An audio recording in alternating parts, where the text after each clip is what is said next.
I do believe it is time for us to be joined by Mike Cozzi and a check on sports. Good morning, Mike. Good morning. How are you this morning? Good. All right. Did you get much rain down there? I don't know. It was dark out. I think so. Yeah, we got a little bit of rain up here, but we're expecting 50-mile-an-hour winds again. It's just been crazy. It's been crazy. Blow all hot air out. Well, it's no good, Mike, because it's not going to come till I'm off the air, so I'll still be able to put out my hot air this morning. There you go. Yeah, why not? So I just have to start off the sports with this. The quote that Zach Wilson made after the Jets made him their quarterback pick. You want to hear what he said? Does he say he knows what it's like to walk the green mile now? No. We're going to win the Super Bowl. Well, what'd you want him to say? We suck? Yeah, well, he didn't give it. At least he didn't give a time frame. Well, that's right. It's an open-ended question. Sure. It could take 200 years.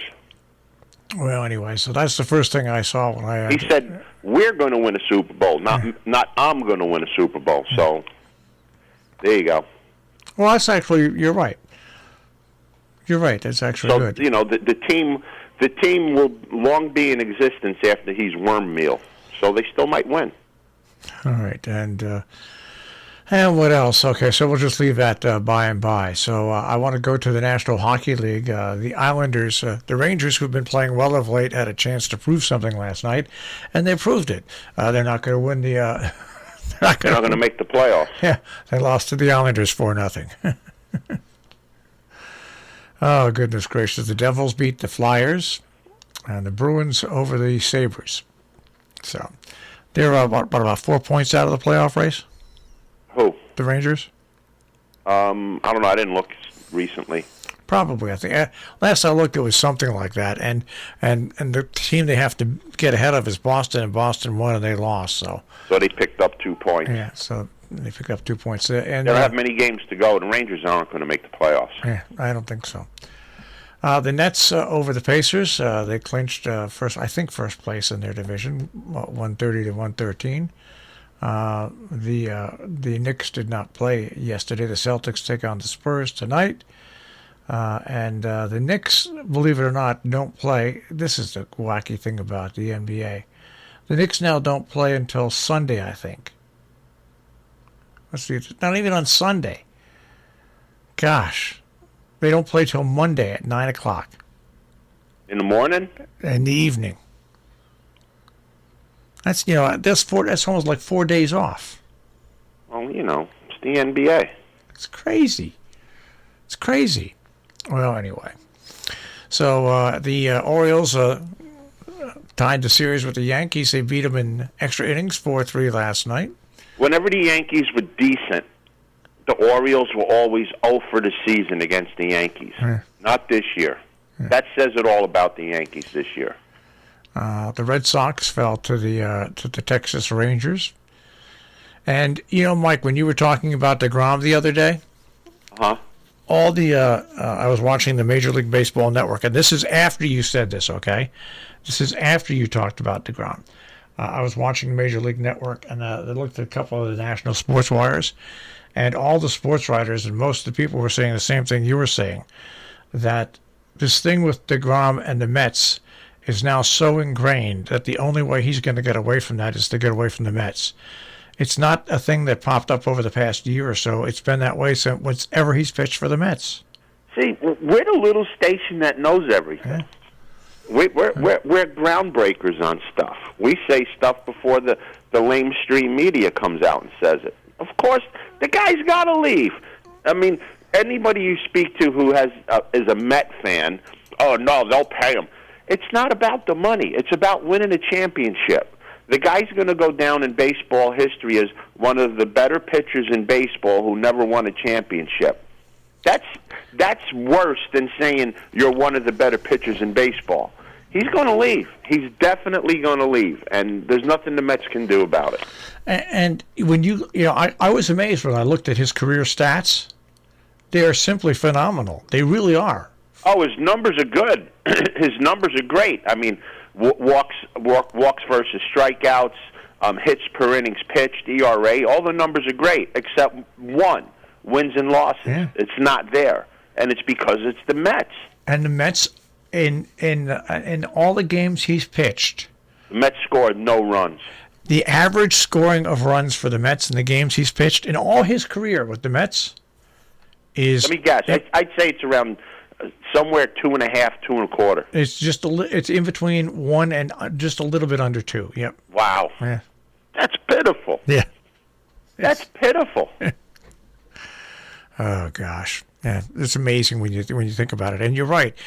Yes, players now do play for big contracts and they do play for money, but they also want to play to get into the World Series and win the World Series. Yep. I mean, that's nobody remembers the game where he struck out 14 guys against who knows, the Milwaukee Brewers or whatever you want to say. But they'll remember the game in the World Series when he struck out 14 guys. Yeah. They'll remember that, but they won't remember the game that he pitched on Tuesday and he struck out 18 guys. They won't remember that. They'll remember a big postseason win. The Mets don't get to the postseason, you can't get a win.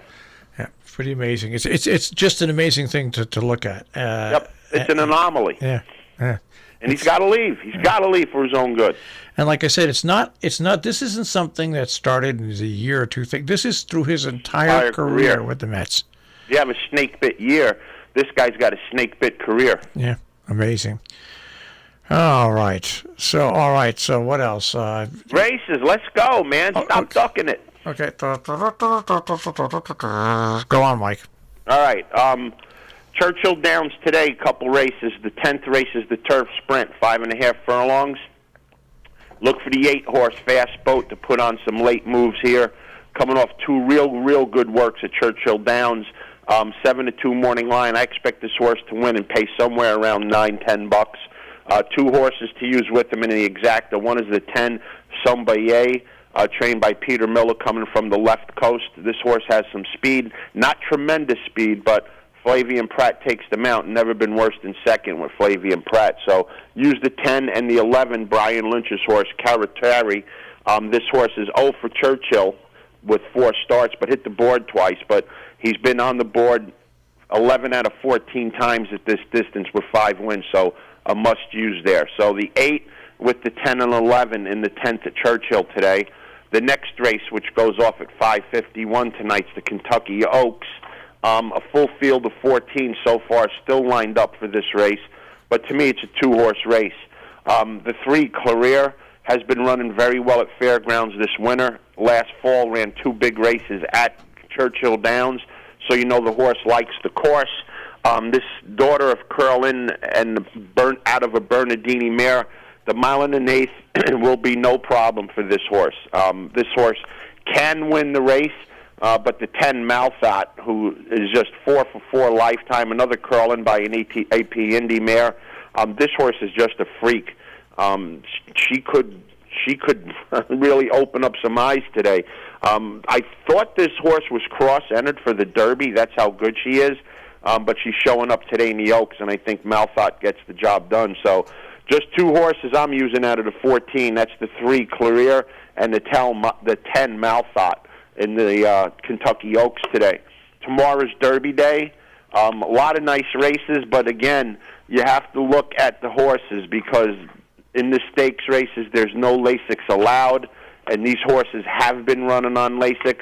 Racing is just shooting themselves in the foot consistently, day after day, week after week, with this nonsensical rule that they made up because of the animal lovers quote. Couple horses in here. I'm going against the grain a little bit, but I know these 2 horses like the track. The 2-horse Sconsin and the 3-horse Bell's the One. It's a 6-horse race. These horses, Sconsin with 3 starts at Churchill has 2 wins, and Bell's the One with 4 starts, 2 wins, 2 seconds, all of them in stakes races. I think these 2 horses are the class of the field. I'm going to hope that they can run without the Lasix. They ran fairly without it last time. We'll see what happens this time. They're training tremendously for this race. So I'm going with 2 horses in the 7th at Churchill today. The 2, Sconsin, and the 3, Bell's the One. And post time for Churchill for the 7th today is at 5-2. The post for Churchill today starts at 10:30, so just be aware of that if you intend on playing. Couple of the races looking at for tomorrow. One is the 9th race. It's the Derby City Gaming American Turf Handicap. This race is a mile and the 16th on the turf. 14 horses line up in here. There's a ton of speed in this race. Go with the closers. The 3, Chess's Dream, the 4, Annex, the 13, Scarlet Sky, and the 14, Palazzi are the closers. Box all 4. You'll get a price here. Don't worry about it. Spend the $24, make yourself a $2 box, and you might make 10 times your money back. So 4-horse box in the 9th race tomorrow, which is loaded with speed. From there, we're going to go to the 10th race, which is the Grade 1 Churchill Downs. That's the name of the race. 7 furlongs on the dirt. Whitmore's going to get all the money at the windows. This old-timer's been running good. 2 starts this year, 2 seconds. 7 furlongs is not his best distance, but the horse is in good shape. I'm going to use him. But horse I'm going to use is coming off the bench, the 13, Lexingtonian. Got a tightener at Gulfstream and an optional claimer. This horse really came into his own last year at big prices, and this horse is a big price again at 20-1. So the 13, Lexingtonian, and the 9, Whitmore, are my 2 plays in the 10th, and these are tomorrow, folks. From there, we're going to go right to the Kentucky Derby. There's going to be some big numbers in this Kentucky Derby, trust me. Everybody's going to be all over the favorite. I'm not even going to use the favorite Essential Quality. I'm not even going to use that horse, the 14 horse. I'm going with 4 horses in succession, just happens to be that way. I really, really like Midnight Bourbon tomorrow. However, there's a jockey change from Joe Talamo to Mike Smith. That's a terrible, terrible jockey change, in my opinion. But Midnight Bourbon's full of himself. Maybe he can overcome the Smith handicap. I don't know. I'll use the horse in my exacta. But Midnight Bourbon's going to be has to be every part of his morning line of 20-1 for me to put win money on him. The 9, Hot Rod Charlie's training real good for Doug O'Neill, who's won a couple of Kentucky Derbies. Flavian Pratt gets the mount here instead of Rosario. That's a pretty level jockey change to me. They're both very good. Pratt, I think, is the best in California. Medina Spirit, Bobby Baffert's horse, has some middle-of-the-road speed from California. Lightly raced with only 5 races. Won the Robert B. Lewis. Hasn't stepped on the Churchill Downs track yet. So I don't know how this horse is going to go to it, but all of Bobby Baffert's horses seem to run well at Churchill. But my top pick's going to be the 7 horse, Mandaloon, trained by Brad Cox, who also trains the favorite. So here you go. What do you tell your owners? Oh, yeah, you could beat the horse that's undefeated. I think Mandaloon is a very good horse, very battle-tested, coming through fairgrounds this winter. Won a 7 furlong race at Churchill Downs, training very good over the track, has some key works at some key distances. I like Mandaloon a lot tomorrow in here. And like I said, I really liked Midnight Bourbon, which is why I'm keeping in the exacta. If I didn't have the jockey change, I'd be hard-tossed to see which one I'm going to pick. But the jockey change forces me to Mandaloon. So the 7 Mandaloon's my pick for the Derby, and the 8 Medina Spirit, the 9 Hot Rod Charlie, and the 10 Midnight Bourbon are going to make my exact and try boxes for me. 7, 8, 9, 10. Pretty easy to remember. All right, good luck, and let us know how you made out on Monday. We'll be here. All right, Mike, take care. Have a great day, guys. Mike Cozzi with a check on sports this morning here on The Breakfast Club on Robin Hood Radio.